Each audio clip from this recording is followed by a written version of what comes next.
सैया न जाल बाजारी हमार मन कटहर पे आइल हो।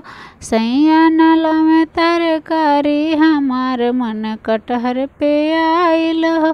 कहत सुनत सैया गई बोझो कैल, कहत सुनत सैया गई बोझो कैल। सासू न चिरे तरकारी हमार मन कटहर पे आइल हो।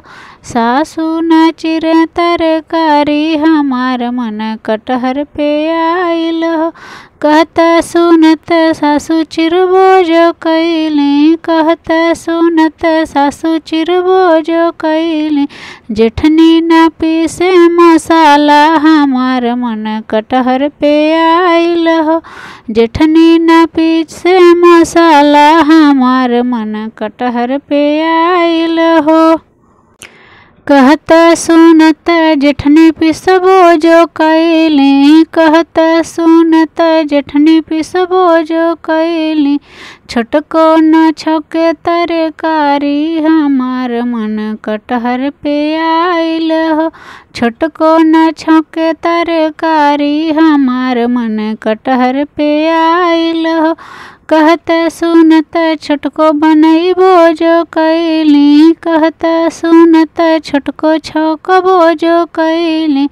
ननदी न चिखे तरकारी हमार मन कटहर पे आइल हो। ननदी न चिखे तरकारी हमार मन कटहर पे आइल हो। कहत सुनत ननदी चिखबो जो कैली, कहत सुनत ननदी चिखबो जो कैली। खा गईली सारा तरकारी हमार मन कटहर पे आइल हो। खा गईली सारा तरकारी हमार मन कटहर पे आइल हो।